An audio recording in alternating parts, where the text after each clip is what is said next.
You're listening to the Huddle Up Podcast with Chad Jensen and Zack Kelberman. Join Broncos Country's deep divers at milehighhuddle.com and sound off.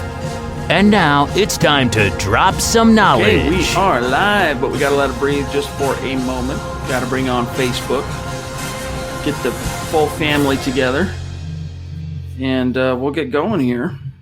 We're live on YouTube. We're live on Twitch. We're live on Twitter, and now our 2 Facebook channels. So welcome in, everybody, to the Huddle Up Podcast, presented, as always, by Mile High Huddle, powered by Blue Wire Pods. I'm your host, Chad Jensen, and with me is my fellow football priest and the deputy editor of milehighhuddle.com, Zack Kelberman. Zack, I'm going to pull up the piece so we can all follow along and read this quote from George Paton today in terms of his take on, I thought it was interesting, Zack, his take on just the competition, generally speaking, between Drew Lock and Teddy Bridgewater, but then also his perception of how these 11-on-11s have gone so far, which, spoiler, we'll read the full quote, but Zack, spoiler, they've been great. They've done great. He used a G word. He used a superlative. And he also commented fairly unprompted in comments to the Broncos official website on Tuesday. He talked about Drew Lock's big arm, and he complimented both quarterbacks because he has to. He has to maintain a level of, non-objectivity, yeah. Yeah, can't think today. But he talked about both of them. He called Teddy Bridgewater a kind of a savvy vet. And then he goes about Drew. Drew's really talented. He's got the big arm. He's worked his butt off this offseason. He's had a really good OTAs. I look forward to watching him in minicamp. They're both playing well. They're both pushing themselves. So what I got out of this chat is Paton really is a firm believer in the iron sharpens iron credo, and he feels like having 2 quarterbacks instead of having 1 quarterback is going to make whoever's under center on September 12th against the Giants that much better. And he's really excited, not just for the season, but for training camp to get here and these quarterbacks and everyone on the team to keep battling. I have a feeling he likes the roster he put together, and he should, and he wants to see what the final product looks like come September. So do I. So here's the full quote really quick. George Paton to the DenverBroncos.com. Quote, I think they really complement each other well. Teddy's kind of the savvy vet, and he's been in every situation you could be in. He started in a playoff game. He's come off the bench with New Orleans and won 5 games, went 5-0. He was a starter in Carolina, so he's seen it all. He plays the game really fast. He sees the field really well. And then you look at Drew, and Drew's still evolving. Drew's really talented. He's got the big arm. He's worked his butt off this offseason. He's had a really good OTAs. My bad, not great, good, really good. I look forward to watching him in minicamp. They're both playing well. They're both pushing themselves. Their games are a little different, which I think is good. Like I said, they're complementing each other well. They're working well together. I think they're just going to keep pushing each other, and the Broncos will benefit in the long run, close quote. Now, Zack, another thing that jumps out to me from this quote from Paton is it's similar to the clips, right, that we've seen in my little, I guess it's a little bit paranoid, the notion that it's always Teddy first, right? You always see the clip from Teddy throwing first. Who's the first cue he mentions here? Teddy. Is not a big believer in coincidence. Am I reading too much into this? Because what I'm getting out of this is that I think perhaps I got it twisted. Maybe Drew's not the it's his job to lose guy. This is equal 50-50, and they're going into this assuming Teddy's going to win because he's the vet. Well, he's also the new kid in town. And when you're the new kid in town and you're a quarterback, you tend to get the praise and the attention until you don't deserve it any longer. And Peyton's not stupid. I mean, he made these comments to the Broncos official website. So he's reading media reports, and he sees the way that beat writers and analysts are really slanting the competition so far in Bridgewater's favor from a public standpoint, commenting on everything he does right and commenting on everything Drew Lock does wrong. I wouldn't read too much into it. Obviously, he traded for Teddy not too long ago now. He knows him from Minnesota, so he has some sort of relationship and familiarity with him. I think he said more about Lock here. I mean, all he did was kind of recap what Teddy's done in the NFL, kind of a lukewarm analysis from a box score point of view, but he talked about Locke's talent. He broke down Locke with his tangibles and intangibles, and I think that also carries some weight. So I wouldn't look at it anything deeper than what it is, and I think he has two quarterbacks that he brought in, he constructed, and he made this competition and I think he wants to see the best man emerge from that.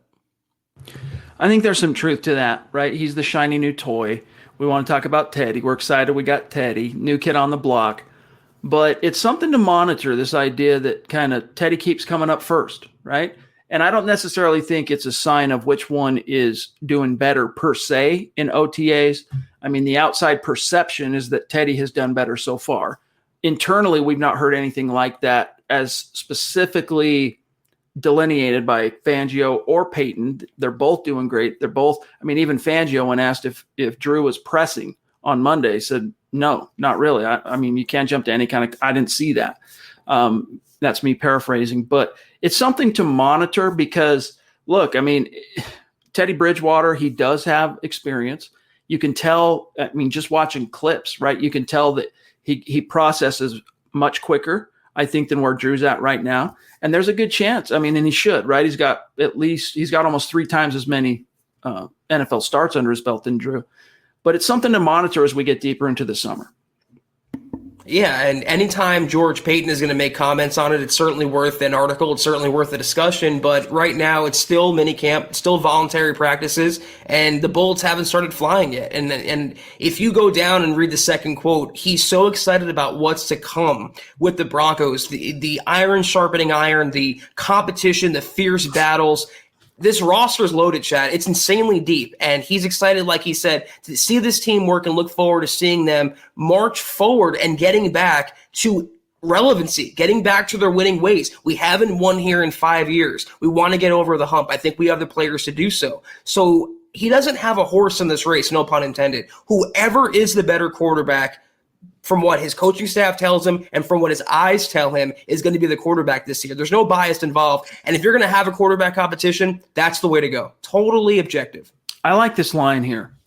After he says that we just want to get over the hump, then he goes on to say, I think we have the players to do it. I think we have the coaches. We have the infrastructure. We have the leadership. Now we just have to do it.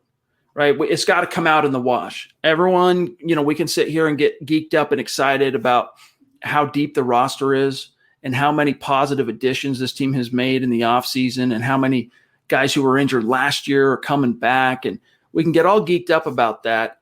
But at the end of the day, Zach, potential doesn't pay the mortgage.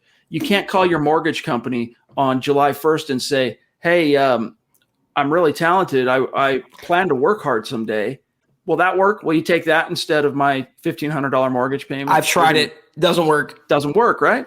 So I like that, though. It's just a very pragmatic, now we just have to do it. Now it has to come out in the wash. So once again, up to this point, everything, there's not one thing aside from how Philip Lindsay was dealt with that George Paton has done or said that I haven't either A, been impressed by, B, understood, C, nodded my head like this.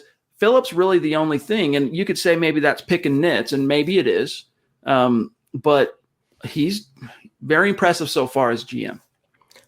Totally. I just love the fact that he didn't give platitudes here. He didn't just mention word salad and talking about, we're really excited to have Teddy in the building. We're excited to have Locke. He desperately, in his first year on the job, so he had no prior connection or emotional investment at Denver, already months on the job, he so desperately wants to win. He so desperately wants to make the Broncos what they were 5 short years ago, which is world champions. I love the tenacity and I love his foresight. I've been saying that, and I'll keep saying it again, even if I don't agree 100% with a 50-50 quarterback competition.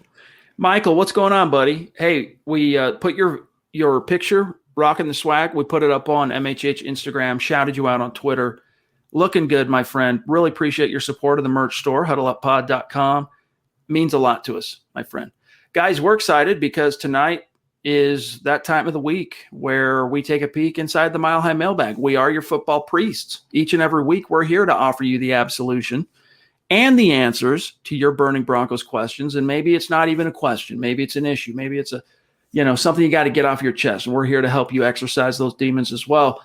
We see multiple very generous super chats already stacking up, Zach.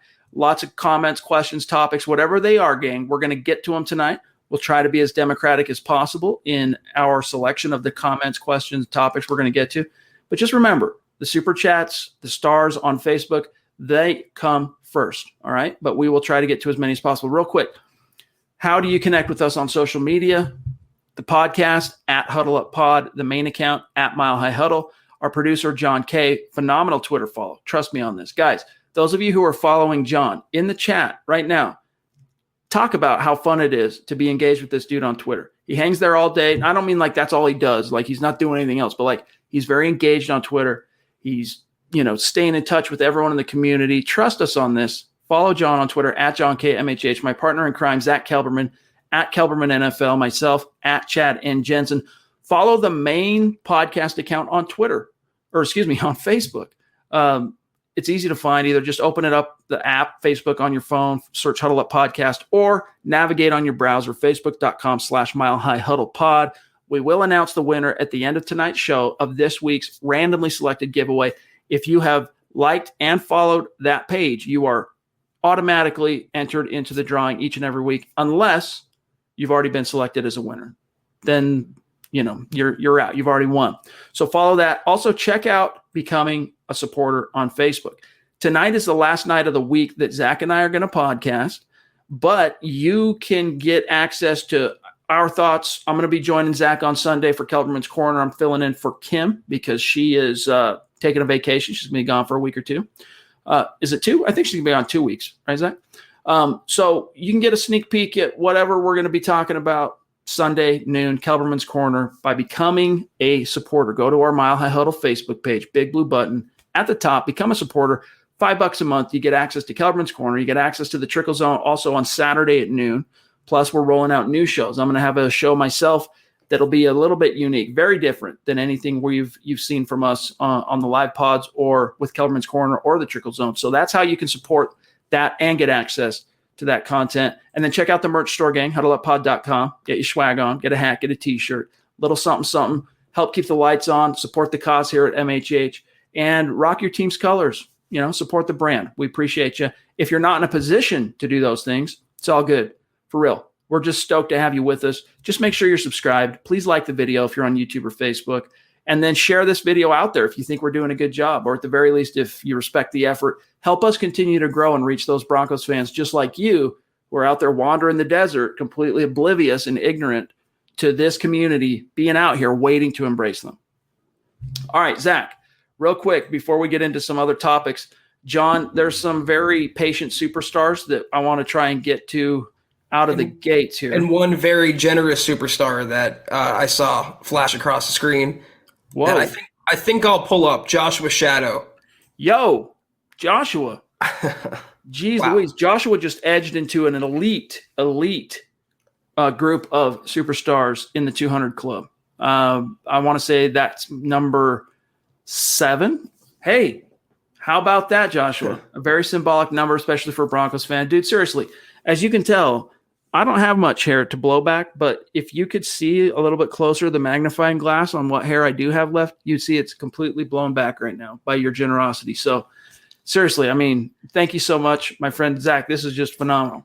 When you were going over the matters of business, I was literally going like this if you rewind the podcast. So thank you so much, Josh. That generosity, there's no words for your kindness and your support, and we appreciate you. And he wants to know, Chad, you think Pookie is going to take the job before Gordon before the year is out? I saw another question, I believe, from Tommy had the same thing about Javonte Williams, and I think he will, Chad. I think if you trade up for a running back in the second round, and if you listen to the way that George Paton's talked about Javonte Williams, he's in love with the guy. He's smitten completely. So Merlot Gordon will start the year as the Broncos running back. His salary is guaranteed. He's going nowhere. The Broncos would eat an enormous amount of dead money by getting rid of him, so he's locked into that role. But I think by Halloween, Javonte could be the Broncos' RB1. I think that's not so much of a hot take. If he starts hot out of the gates, his upside, his playmaking ability, he's more of a do-it-all player in this offense for me than Gordon is. So, yes, by the time the year is out, Javonte RB1, but maybe by mid-season as well, he could be taken over.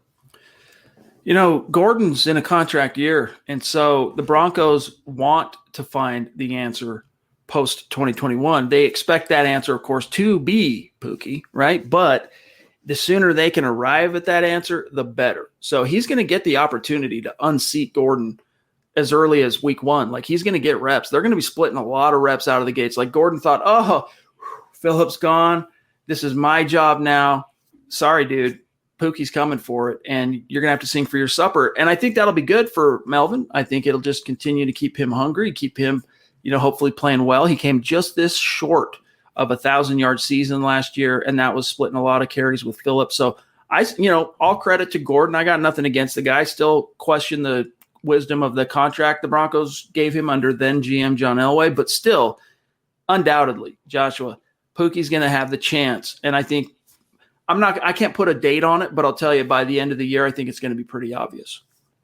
Yeah, I think Melvin Gordon can be hungry, but let's hope he's not too thirsty. We saw how that happened last year. And by the way, Joshua, your support again, dude. Thank you so much. You support on YouTube, amazing. Generous. On Facebook as a supporter, stars when we're doing Kelberman's Corner or the Trickle Zone. So much love to you, my friend. Appreciate you. And soon we're going to have some banners up, strategically placed social media banners that are going to list our Mount Rushmore superstars and those who are on the elite lists of the biggest super chats all time. And you're up there now, Joshua. So thanks, brother. Thank you.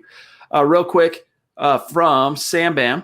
What's up, dude? Good to see you. Appreciate his message. This is a $5 super chat. Go Broncos. Hey, man, we do appreciate that. For real. Thank you so much. Good to see you. Let me take this banner off real quick so it doesn't keep popping up. And then we got one from Max Power jumping in from across the pond 2 nights in a row. Appreciate you, Max. I know we don't agree on everything, but we do appreciate the support. He says, I saw a video of Locke slow going through reads and holding the ball too long. Teddy, much quicker. No wonder Pat Shurmur had to dumb down the playbook for Locke last year. For what it's worth, that whole notion that the playbook had to be dumbed down, we've rebutted that multiple times. It's fake news. Tony Pauline, who, he does a good job breaking some news around draft time, all right, when everyone coalesces around traditionally Senior Bowl and then the Combine. Well, Shrine Game, Senior Bowl, Combine. This year, and I've talked to people, I said, hey, what did you hear? And dude, that was a casual conversation he had with other people in the media. That didn't come from an NFL source. That didn't come from a team source. I know this to be the case, okay? Pat Shurmur told you the truth, Max, last October on the whole topic of the scheme and the whole thing with Drew. This is just setting the record straight, all right? Do I think Drew Lock needs to get better at his processing? Absolutely. That is one of his one of the cons as far as, pros and cons. That's one of the cons to his game right now. He's got to speed up his processing. But, Zach, Pat Shurmur told us, I want to say it was toward the end of October, almost half the season in the books. Basically, we weren't able to install everything. We didn't have time. So was Drew Lock, was it dumbed down because of the playbook for Drew? Not necessarily. That's not what that means. That meant they didn't have time. Even Peyton Manning said they didn't get in the same room together until August. I mean, for crying out loud, it's unbelievable. So be careful on that one. To me, that's a little bit fake news, Zach. Yeah, and John and I were talking before the podcast about how Max Power is a Simpsons reference, and I can't unsee that now, unthink about that now. And you know what? I'd rather think about that than talk about more Lock slander and Teddy so much quicker. You're entitled to your opinion, Max. I'll leave it at that. All right, let's move on here. All right, stand by. I just want to trying to catch up here and see where we're at.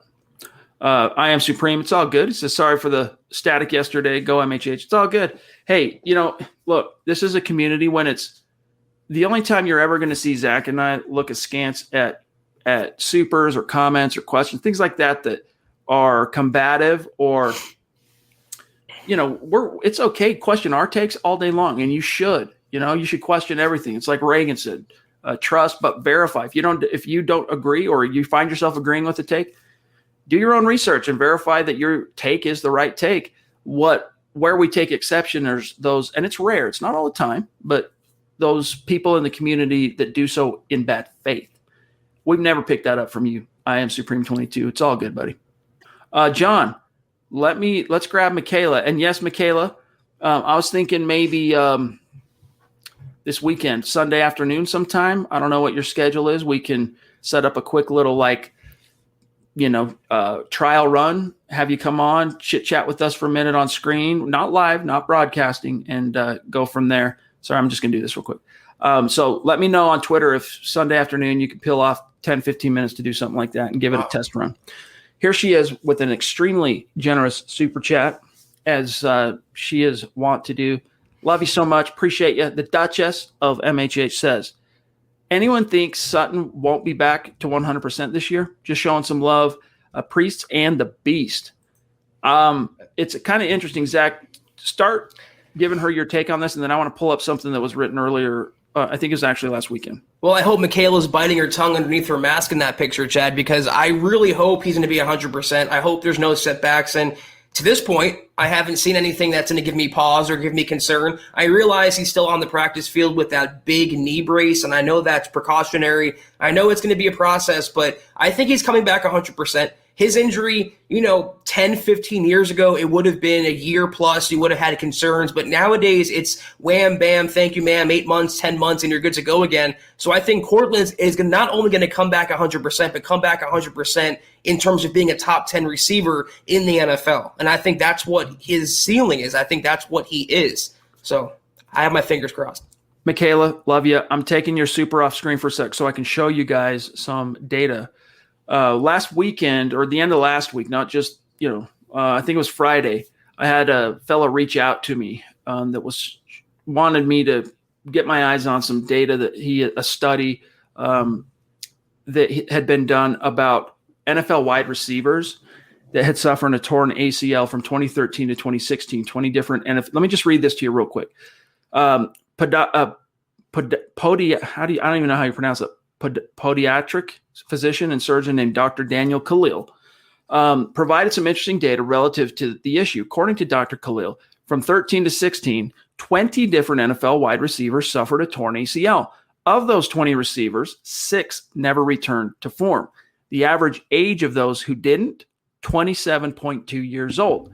7 of those 20 receivers saw their production decline after returning from the ACL. Their average age, 28.4.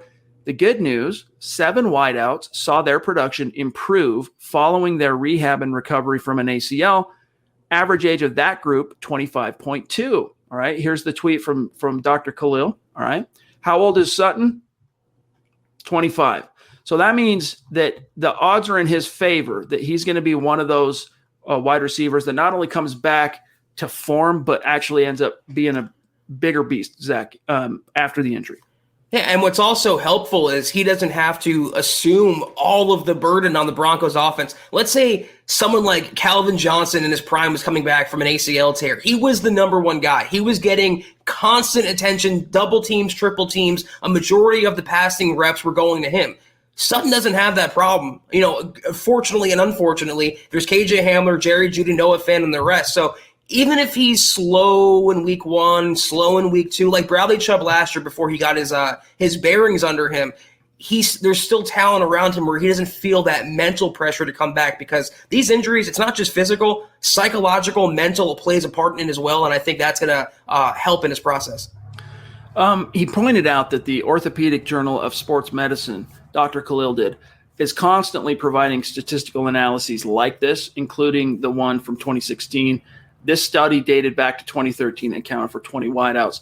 So the odds point to, now is that guaranteed that Sutton's going to return to not only being a Pro Bowler, but continue his trajectory and grow and outdo what he's done?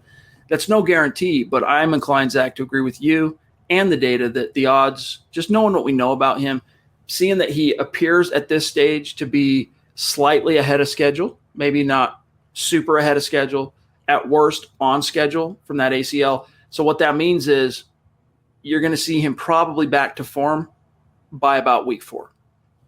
I'm so excited, though, regardless, just to have Cortland Sutton back in the lineup this year. I mean, he's one of my favorite players in the entire league, not just on the Broncos to watch, and I'm just so excited to watch him ball out this season.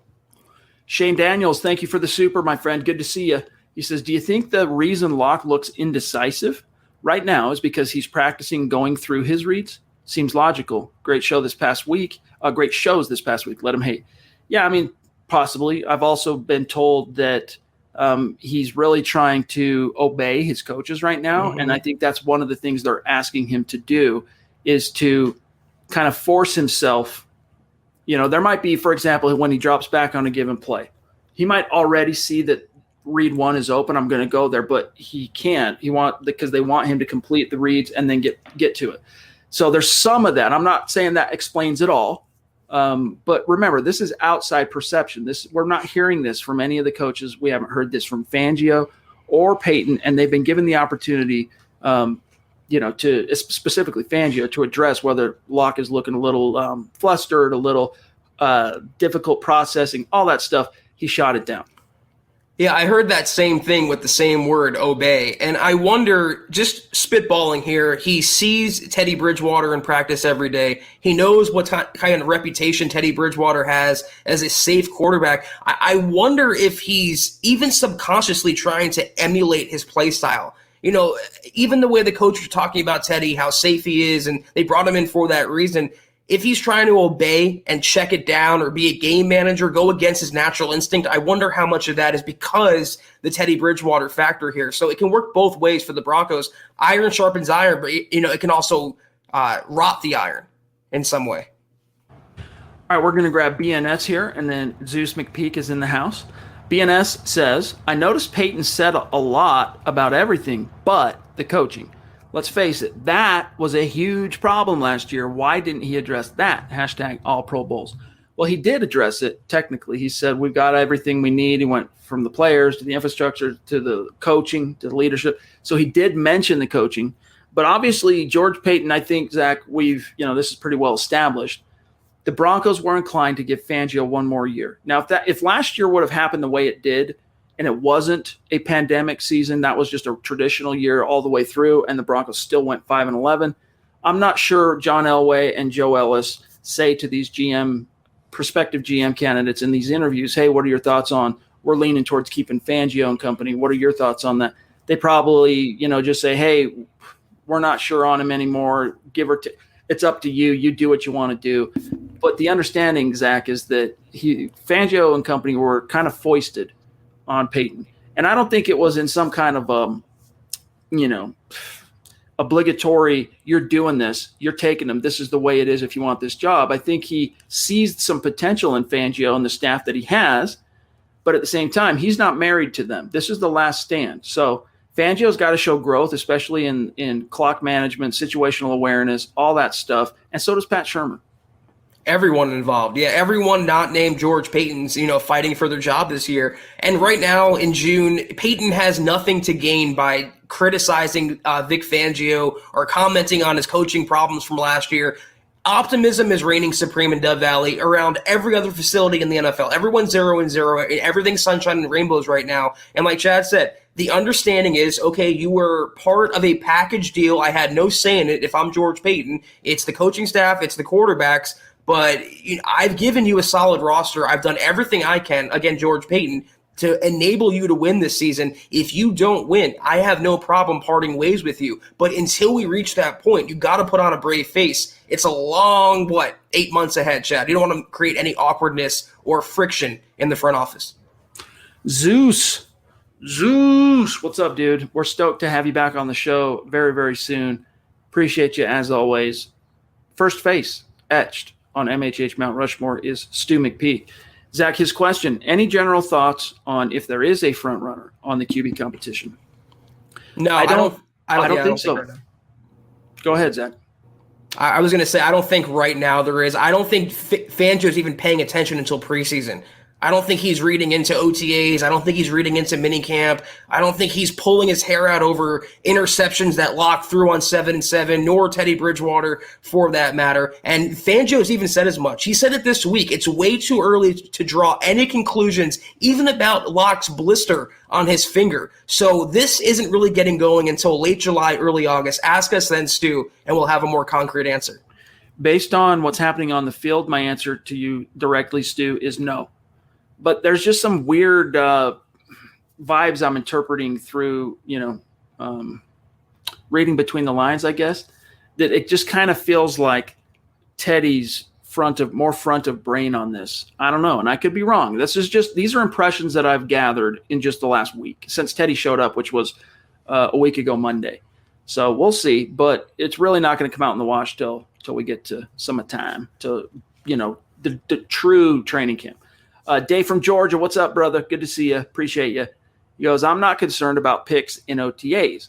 If Drew was tearing up the defense, the supposed best since the no-fly zone, I'd be more concerned. Hashtag let him hate. Hashtag state of being.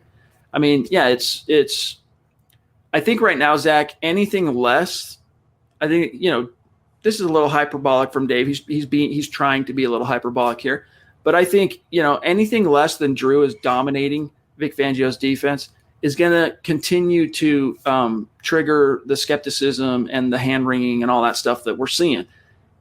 That's why you can't read. Another reason why I should say you can't read into anything till you see it with your own eyes out on the grass. Whether that's you showed up and saw a training camp session at Dove Valley or preseason game, wait till then. I mean, even if Drew was out there dropping 3 touchdowns in practice, I would still be on here saying the same thing to you. Don't read too much into it. It doesn't matter right now. Just give it till preseason at the very minimum. But there's always going to be miserable people out there, people that are unhappy no matter the circumstance. If Locke would have done that, they'd be saying, oh, well, so much for Simmons being the highest paid safety, so much for no-fly zone 2.0, so much for this defense. So some people are going to be perpetually unhappy. You have to take things as they come and just look at things logically, not emotionally. Real quick here on Facebook, we got one from JR Capron.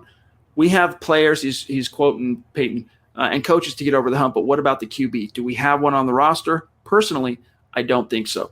So JR or Junior, removing Drew Lock from the equation just for a second, you don't feel even like so about Teddy? You don't think Teddy could, let's say Drew, knock on wood, nothing happens, but if he were to get hurt again, you think Teddy is just another kind of let's go Case Keenum, we'll hold hands walking into the buzzsaw together?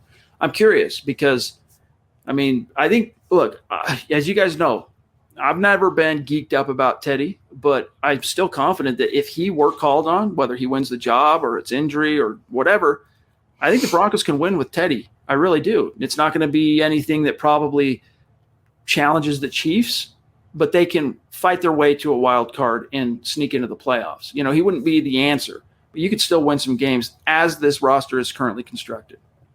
Yeah, I don't know how to ask this, but JR, what's your definition of hump? Mine would be getting back to the playoffs, and I think the Broncos can do that with any quarterback on the roster right now, minus Brett Rippon. But winning a title, I don't think they're going to do that with Drew Lock or Teddy Bridgewater this year. So it's all relative. It's all what your definition is of success. I think no matter who's under center, with this roster, this defense, and the schedule being what it is, they can be, like Chad said, a playoff team. Simon up in Canada with a very generous Canadian super chat. Thank you, Simon. Another one of our great superstars showing up and flexing out. Really means a lot to us, buddy. He says, what's up, MHH? Happy to catch a live show today.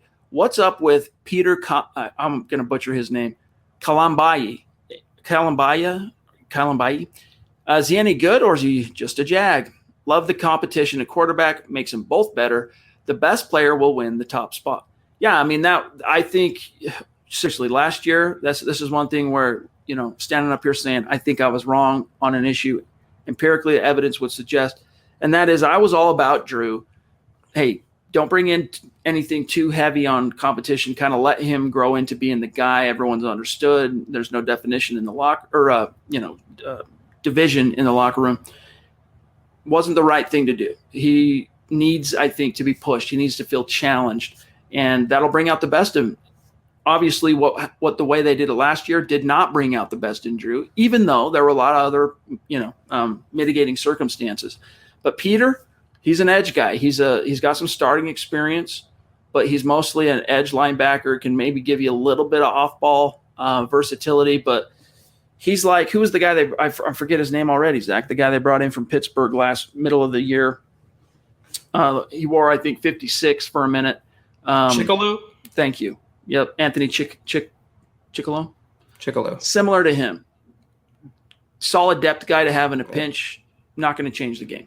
and special teams, depth if they need it. But yeah, he's a pretty fast linebacker. I think he ran a 4.57 at the combine a few years ago. But like I wrote in the article about Colombayi, if that's his name, the Broncos are so loaded at outside linebacker and inside linebacker. I don't see him making the team.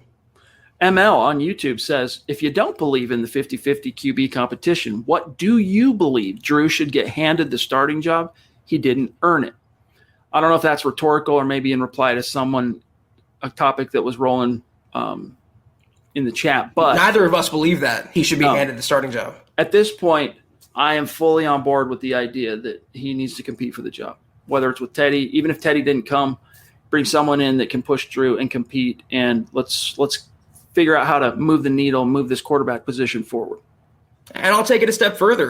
When the preseason plays out over the course of 3 games and training camp practices, if Locke is still throwing picks and he's still falling on his face, then Bridgewater should start. But until we get to that point, we just want a fair discussion at least about these quarterbacks, about Drew Lock and about Teddy Bridgewater. Tommy says, Zach, could you see Javonte getting 75% of the snaps consistently by season's end? Oh, yeah. I mean, in this day and age, you're not going to ever have a running back taking 100% of the snaps. But again, this is a second-round running back who George Paton is absolutely in love with, and he has 3-down capabilities. I think he's the next great Broncos running back coming from a very long line there, and Merlot Gordon is not the future. So by season's end, yes, 75%, maybe 60, 75 in that range or so, but no doubt about it, you're starting running back of the short term and going forward. Johnny Baki, what's up, buddy? Good to see you. Appreciate you being with us and for the support. He says, what's up, dude? It's been a minute. Just been really busy. Popping in to say what's up and show a little love. Thank you, my friend. He says, thanks again for all you guys have done for us. Yeah, rock and roll. Nothing Rhymes with Orange and Blue podcast. There you go, Johnny. But yeah, thanks, dude. Appreciate the support as always. We have missed you, so it's good to have you back. Yep, it's good to see you, Johnny. Thank you. The Robot of Doom. What's up, dude? He says, good evening, Broncos country. I haven't been here in a second. Been at my new job. Well, congrats. He says, and I'm loving it. Haven't been this happy in a job for over a year. Feels good to be wanted and cared about. Hey, that's good to hear, man. Rock and roll. Live the dream. Put your dent in the universe. Glad to hear that, my friend. Congrats. Thanks for joining us tonight. Sam Bam with another super chat. Appreciate you, my friend. Very generous. He says, I see Locke getting compared to Josh Allen on social media often, since both had really bad numbers their second season. Do you know what Allen did between his first season and second seasons, or second and third seasons to make the jump? Go Drew Lock. I don't recall, Zach, there being any kind of like storylines relative to Josh Allen's 2020 offseason in the same way that there have been for Drew, like, 9-10 hour film sessions with Peyton and all this stuff. I think it was just the dude needed time to ripen on the vine. He got the time on task, all those reps, all those starts. It eventually came out in the wash. And the one thing that really he was fortunate to have was coaching. I wanted you to say, I was giving you the ball to spike with, but yes, coaching. I mean, Brian Daboll, he was written off when he worked for the Jets. He bounced around, but he really found a home in Buffalo. And what Sean McDermott is doing there has been transcendent. And Josh Allen went from a middling starter, replacement level quarterback to being an MVP contender and one of the best in the game. Coaching makes a difference here, people, and that's why we're saying, regardless of who's under center, when you have Pat Shurmur calling the plays, who's the furthest cry from Brian Daboll, it makes an evaluation, a true evaluation, that much more difficult. But you know what? I mean, look, it's taking a leap to compare Drew and Josh Allen at this stage, just because Allen did it and Drew hasn't done it yet. So you can use it as a framework to say, here's what we hope Drew can do, and it can be done. It's been done by quarterbacks before, where years 1 and 2, flashes and whatnot, but not the consistent level that you need. And then year 3, they pop. That's the model you hope Drew can follow, but there's no guarantee. We'll see. Kane Dawson, what's up, bro? Good to see you. Every night this week, I want to say. Love you, buddy. What's up, fellas and beast? I'm hoping to spread positive vibes and love today from Texas, which is hotter than a couple of cashews down here. Hashtag state of being. Well, hey, dude, we're just happy to have a true descendant of Billy the Kid in the house, gracing us with his presence. I mean, my mind, as you can tell, is still blown by that fact. Very cool. Do you want a hot take? No pun intended. I'm not a summer fan, Chad. I don't know about you. It's not my favorite season. I don't really like being hot. John, I'm right there with you. Thumbs down as well. I'm more of a fall, autumn, winter guy. That's just an aside. So thank you, though, Kane. All right, Travis, by the way, you're a legend. Appreciate all your support, my friend, on Facebook. You the man. Good to see you. All right, here is Naj Al-Taf again. This is 2 nights in a row. Always love when Naj is in the chat because he brings good topics and good questions and makes us think. So, Naj, appreciate you. He said, hey, brothers, when Vaughn has an all-pro year this year, which I believe he will, what do you think the team will do with him moving forward? That quote by Peyton Manning on getting into the Ring of Fame says it's all about being a Bronco. Yeah, his I want to read that. Don't let me forget. I want to read Peyton Manning's official statement in reaction to being unanimously voted into the Ring of Honor or Ring of Fame. But Vaughn, look, if Vaughn goes out and has an all-pro year, that means I'm going to assume he's north of 13 sacks. I'm going to assume he's top 5 in total pressures. And I'm going to assume he had one of his, highlight reel seasons as Von Miller. If that's the case, what would he be, Zach? Entering his age 33 season next year, right? And so I think the Broncos feel much more comfortable and confident coming to the table with him and saying, all right, look, you're not getting a market-busting deal because you're almost 33. He'll turn 33. I think he's a March baby. Yep. But nevertheless, you're not getting another market breaker. That was a once-in-a-lifetime deal, and you deserved it, and you earned every nickel on that contract. But let's come to the table and figure out a way to keep you here until you decide not to play football anymore.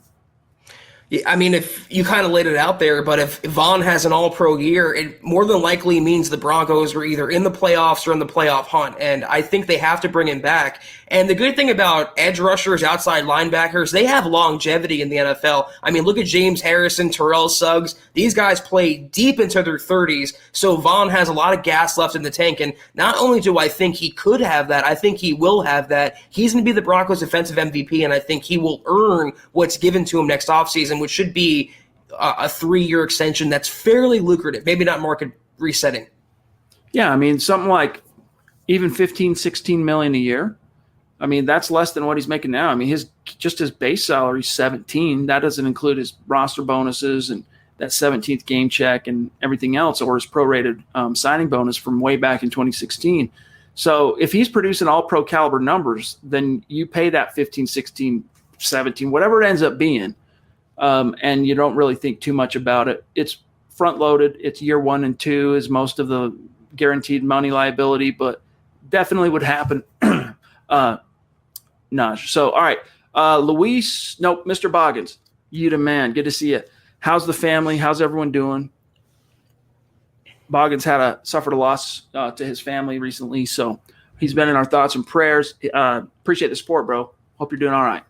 He says, when do you think Josie Jewell loses the weak side linebacker spot? Zach, when does that position give way to a Baron Browning or a Justin Sternot? Well, obviously Barron is the future, and I think the Broncos drafted him with that idea in mind. But it's a position I think Fangio is going to be extra hard on. It's going to be a lot to unseat the starters because he has the linebackers where he wants them, and I think he likes Josie Jewell more than we do. And to be fair, Jewell kind of had a breakout year last year. He is what he is, a 2-down guy. I think AJ's a better linebacker. It's going to be a while, I think. I love Baron Browning, but it's a transition. They're going to play him in a couple spots. He's been nicked up this spring, Chad. I mean, it's going to be an acclimation period for Baron Browning, and no doubt about it, when he gets in there, he's never going to look back. But I could see it being half the season, 3/4 of the season before Jewell is replaced by Baron Browning. Yeah, I mean, guys, again, they're not the sexiest linebacker duo in terms of like the big splash plays, and they're not the greatest duo in coverage, but they are reliable, trusty linebackers that are mostly efficient. If Alexander Johnson does what Fangio wants him to do and strives harder to, talk about obey what the coaches are wanting him to do out there and be more disciplined on his assignments and technically and stuff like that, then he could end up rising right back to and exceeding that level that he splashed, right, that first year as a starter in 2019. And if that happens, no one's going to unseat Alexander Johnson this year. Josie Jewell, I think there's more of a window for one of these young guys to kind of take eat into some of his reps. But Josie put on some weight. I don't know if you guys noticed, but he's quite a bit thicker in the chest and in his arms. He's 3-4 pounds heavier, and he's worked on 3 different areas in order to improve his coverage chops this year. We'll see if it comes out on the wash. Jordan, what's up? Thank you is it Jordan or Jordan? But thank you for being with us, my friend. He says, new listener, love the pod. I think I found my new home. What do you guys say? Oh, yeah? And let him hate, baby. Amen, bro. We're glad to have you. We'll take you. There's plenty of room at Casa MHH. All right, so welcome. Real quick here, John, we got Luis in the house, and I'm going to do a quick look on the back end right after I get to his comment and tell you where we're at, because Luis is at around 6:45. Appreciate that, Luis. If you're on Twitter, reach out and connect with us. That's, as he says here, first super chat. Shout out to Chad and Zach from San Diego. Appreciate what you guys do. State of being, Broncos country for life. Welcome, dude. Thank you for that. Appreciate you. Connect on Twitter. We like to be able to keep the conversation going there with our superstars and shout you out. But we can't shout you out if we don't know what your handle is. So connect with us. Yeah, and Luis, if you have a question, feel free to drop it in and we'll get to it tonight. Thank you for your support. All right, real quick, John. It jumps from, all right, we got Johnny, we got Michaela, Sam Bam, Kane, Naj, Boggins. Oh, I'm actually current, so we're good right now. Steve Griffith jumped in with some stars on Facebook, very generous amount of stars, so thanks for that, Steve. It's good to see you. Always great having you in the chat, my friend. Training camp starts end of July. That's right. Yep, it's going to be fun. And we're going to have Luke there every single day for covering what's happening, real eyes on scene, all right? And then, of course, week 3, we want to see as many of you as possible in the parking lot at Empower Field at Mile High, MHH tent, meet and greet with you boys. Plus, we're going to plan on doing a live pod and do some fun content, stuff like that, some food, some drinks, hang out before the Broncos debut at home 2021 against Zach Wilson and the Jets. Goosebumps right now. Can't wait. It's going to be a gas. It's going to be a gas. Bob Skinner, appreciate you, buddy. Good to see you. Christian, what's up, brother? Talk about appreciating a cat. Appreciate you. He says, what's up, priest? Just showing some love. State of being and let him hate.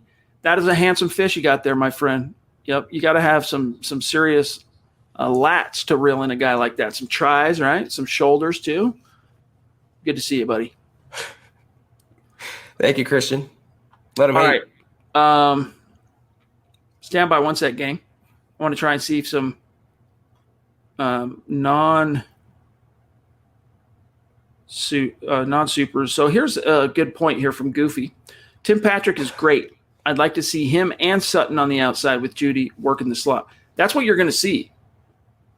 I'm telling you, like, they brought Timmy back for more than just being the fail-safe to Sutton returning to his ex position.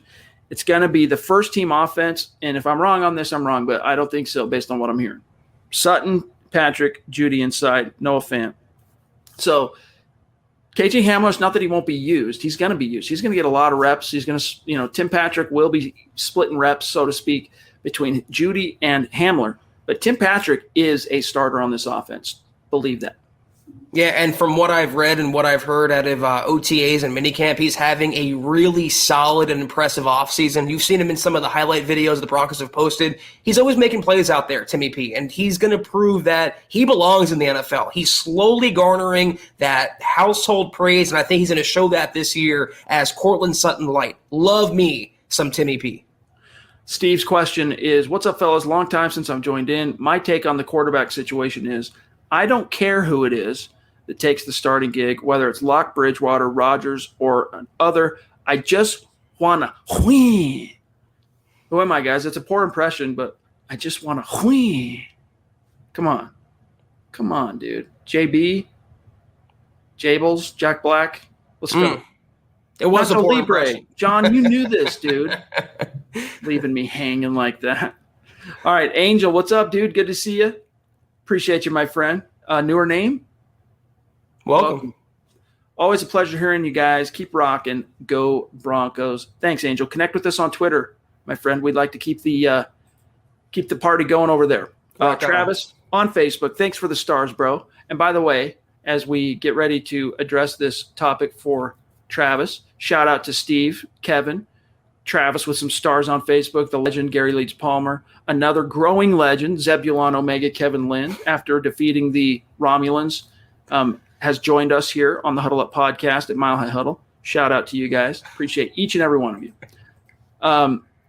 Travis, how long is the break between mini camp to training camp? Just curious. Hope the guys continue to work. No doubt. It's all about getting better every day. I don't know. 6 weeks.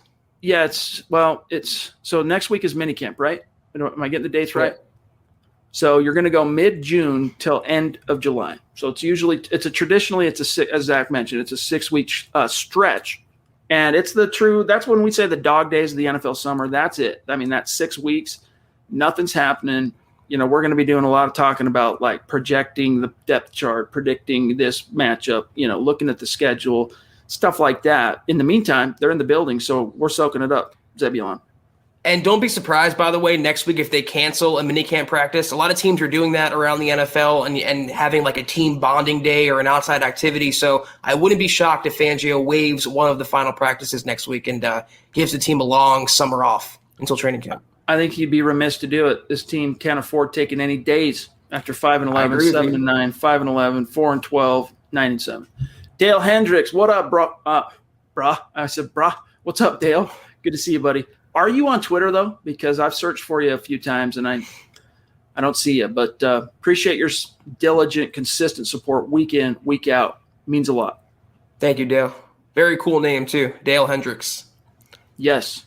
We're sitting here at 51 minutes. All right, so we'll get to as many more questions as we can. We'll get to every super before we dip out, but we got our kind of rapid fire from here on out. Starting with Nick Larson. Welcome, Nick. Thank you for the super chat. Connect on Twitter. He says, Broncos versus Chiefs 2021 AFC Championship game. What's the final score and who's going to the Super Bowl? My opinion, 35-31 Broncos. Yeah, dude. Hey, it'd be cool. I think right now that's a little too far into La La Land. No offense. All right. Now, if you had Aaron Rodgers in Denver, and who knows, it's still a possibility. Don't count on it. Don't set your heart on it. Don't plan on it. But if it was Aaron Rodgers and it was the cue here and we knew that and you asked that question, I'd be like, yeah, I can see that.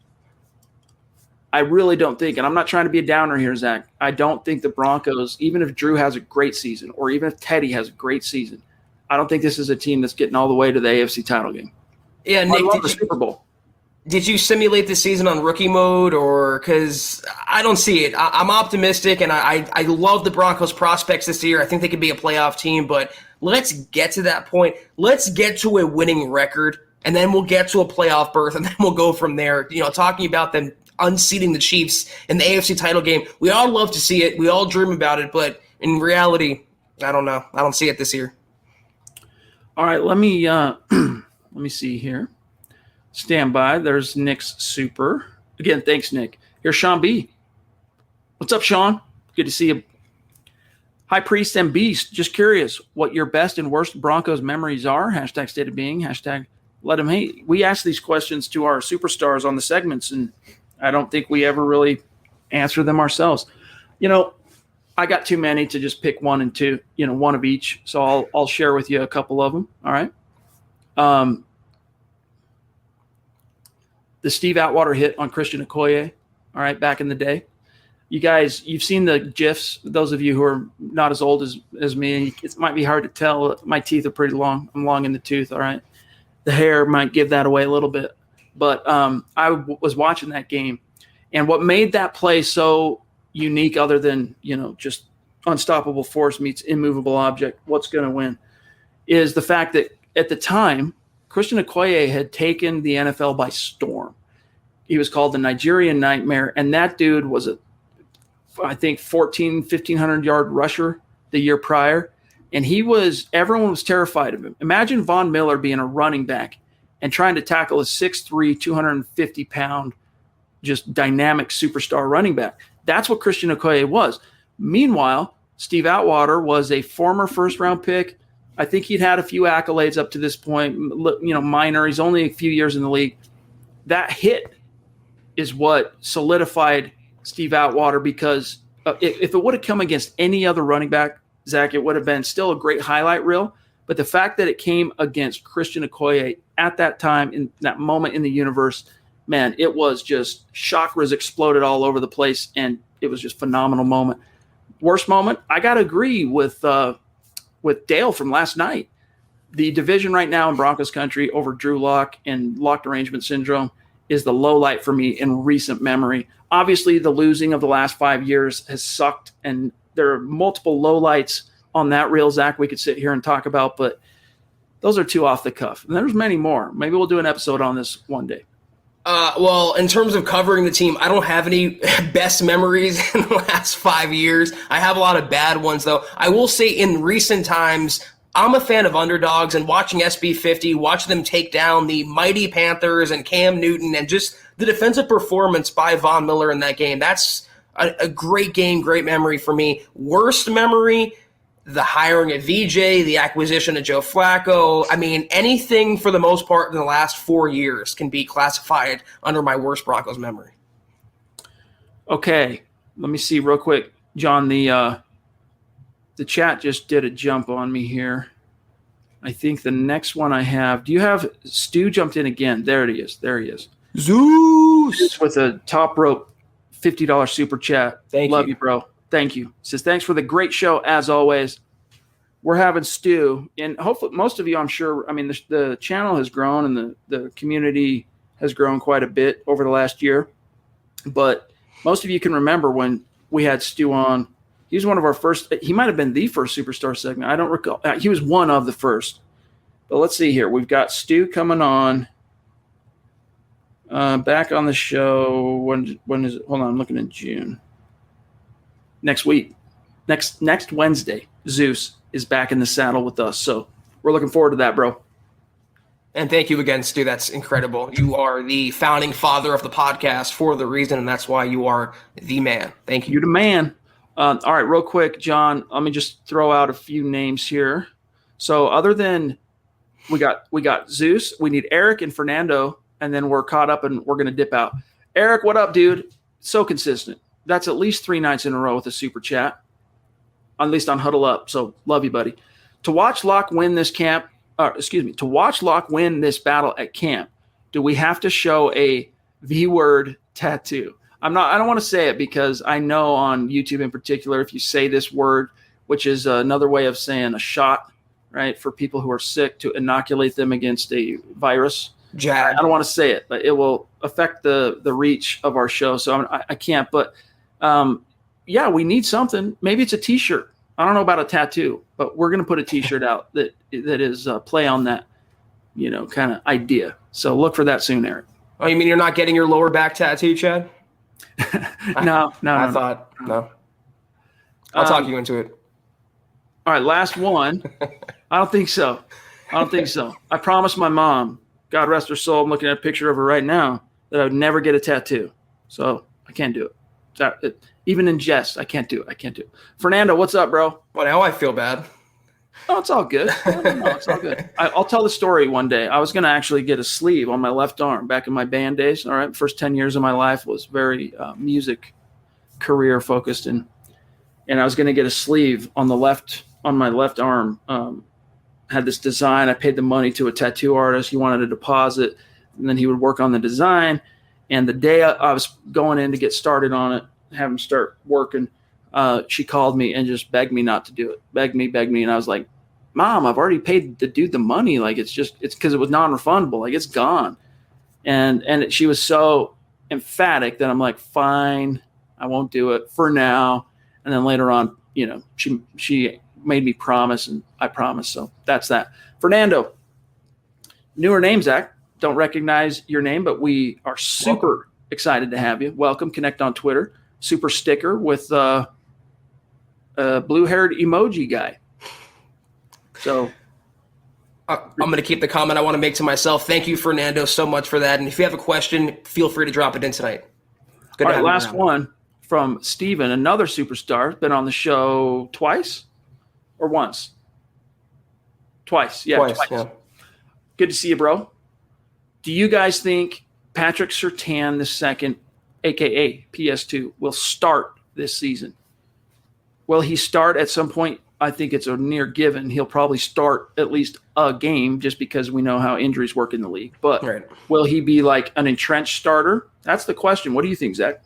Well, that was what I was going to say. The law of averages dictates that one of Darby, Fuller, or Callahan is going to get injured at some point this season. I hope not, but judging by their histories, it's a likelihood. And I think by virtue of the numbers game, he'd start. But I mentioned this on KK a couple weeks ago. It was a luxury pick, taking Surtain where they took him, already having so many cornerbacks, and he's just the cherry on top here. They can bring him along slowly. They can use him at dime. They can use him at linebacker, safety, whatever. They can make him that chess piece, but starting, I don't see it out of the gates.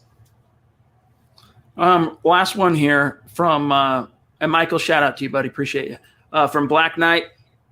He says, I'd rather have the bar set low as far as expectations for this team in 2021 and have my expectations blown away versus having high expectations and be disappointed.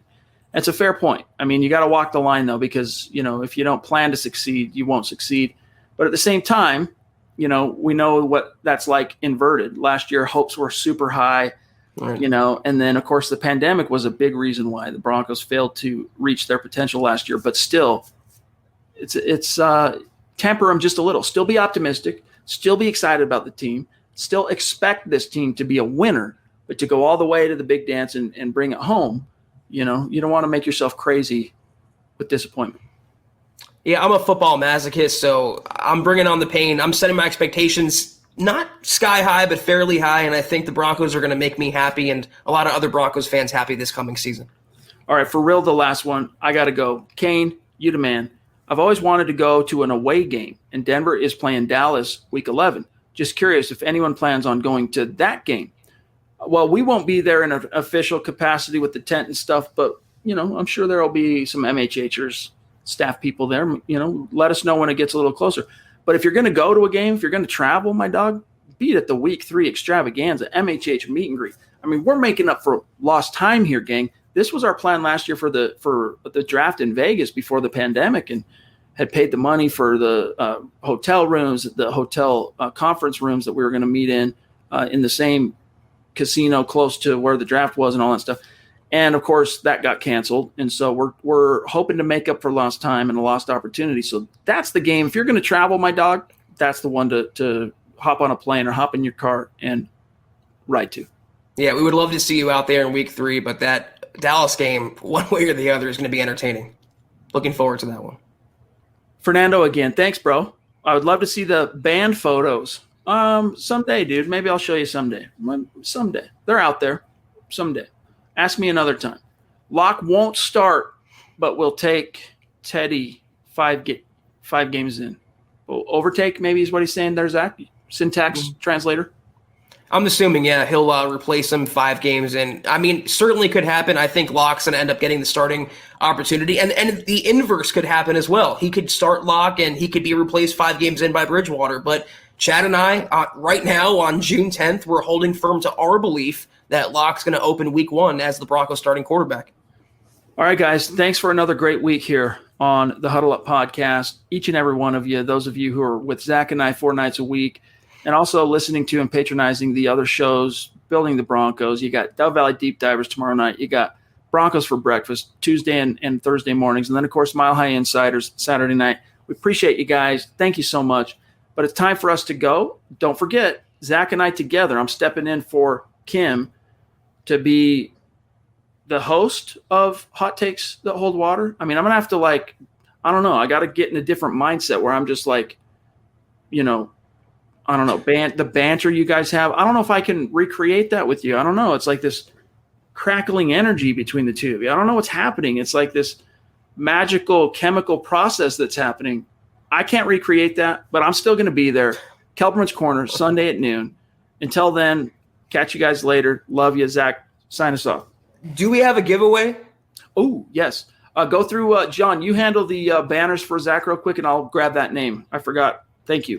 Yeah, I'll start rattling off the MOBs. Don't ever say, guys, I'm not a man of the people. But anyway, follow us on Twitter at HuddleUpPod. You can follow the Mothership account at Mile High Huddle. Follow Chad on Twitter at Chad and Jensen. You can follow myself, as you can see on your screen, at Kelberman NFL. You can follow our producer, John Cronenberg, at John KMHH. Be sure to patronize our store if you so want to at huddleuppod.com and get your merchandise, get your swag on, as you can see. Also, facebook.com/Mile High Huddle. Become a supporter. Big blue button.